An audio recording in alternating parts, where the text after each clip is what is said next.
I'm here to mention several things. One of them is I had a brief conversation with Tom McCoy. He cannot recall in his 20-some years of being on this council when a resolution of support was reviewed by City Council.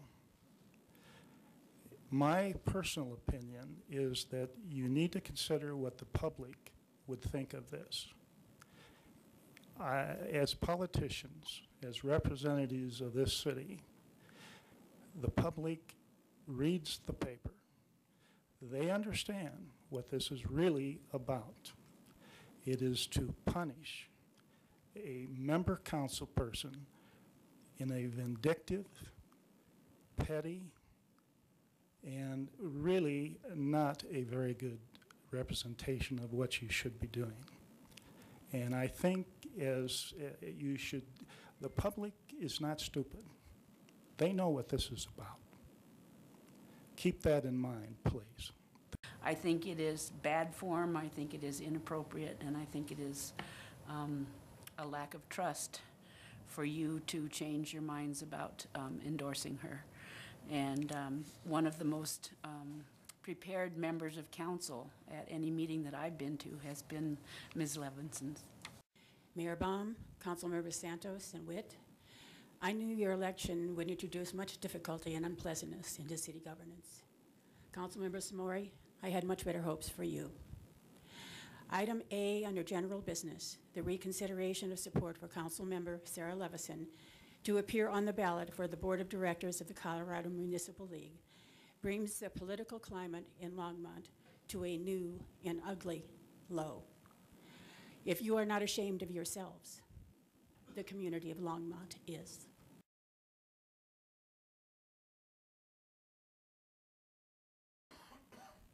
Purging or punishing someone for a divergent belief is grade school politics with a totalitarian flair. It threatens Longmont with the kind of partisan divisions that have made the federal government unworkable. I'm just very sad that the politics in Longmont turns out to be so petty, so small, so venal, so ill-directed.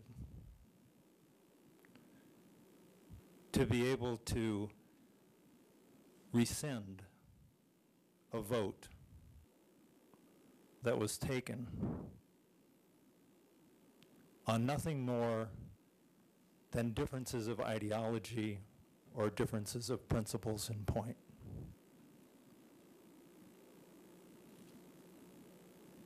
You have an opportunity here to turn it around, and what I'm asking you to do is turn it to a 7-0 vote in favor of Sarah Levison. Because you have to know, as you've heard, there are people who are watching, and they see, and they know this is not right. You know it in your heart. You know it in your soul. You know it as well. Shame on you for twisting arms. And Tom DeLay, he has a good student here. Thank you very much. And I ask for a 7-0 vote to honor a person who has worked tirelessly for Longmont, is in the most well-prepared person, the most knowledgeable about city government on council. And you better have a darn good reason. Other council members are doing their best to embarrass her. This you do in public, and you conspire in private. My question is, why this unprofessional behavior? It's a simple question, and we need an answer, if that's possible. The last time this happened was the election of last November. That time it was money from Western Traditions Partnership. Outside money poured into the city, and most of us received scads of slick cards in the mail and biased push polls on the phone. Maybe this same oily money is influencing this present campaign of disrespect? Uh-oh, I lost my place. What's the point? Who benefits? This is a violation of professional behavior. Longmont is a swing city, in a swing congressional district, in a swing state. Thus the political tension we are seeing. I am appalled. Drill, baby, drill. Massey Cole murders 30 miners. Banksters at Goldman Sachs and their derivative gamblers and government cronies break the world economy. We see the direct results of 30 years of laissez-faire deregulatory mania. The Supreme Court rules 5-4 that all politicians may be purchased, like on a slave market. Longmont Fair Campaign Practices Act gutted by a vote of 4-3. And now the gold medal for putrid politics tonight. Everyone knows the extreme competence and dedication of Sarah Levinson, both in detail and in broad vision, and her 3 years of outstanding service on the Colorado Municipal League. 2 weeks ago, this city council endorsed her candidacy for the CML Executive Board by a vote of 5-2, with the mayor and Santos dissenting. Longmont has had excellent representation on state boards regardless of political leanings. For example, Mary Blue and Karen Banker, who often differed in their votes, but both served in an exemplary manner on state boards, as did Mayor Lang in this very position, as would Sarah Levinson now. Council members Witt and Samori voted their conscience, their intelligence, and their civic responsibility 2 weeks ago in support of Sarah. They didn't get the message. They got taken to the woodshed and ordered to reverse their vote. Council member Santos was an understudy for the hammer, Tom DeLay, who was thrown out of the United States Congress for severe ethics violations. Someone has brought the hammer here to Longmont now. Perhaps never before has a revote been demanded here in Longmont on a benign motion to support one of our own members and our city. There are no new facts. There are no revelations.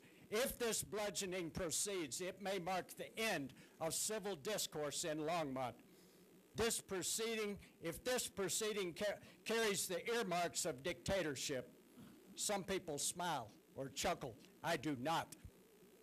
Some members seem to have forgotten their sworn oath to uphold the common good of Longmont.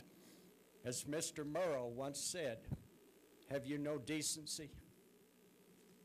There's been blatant accusations against her in the paper by people who love to spread hate and condemnation for some reason.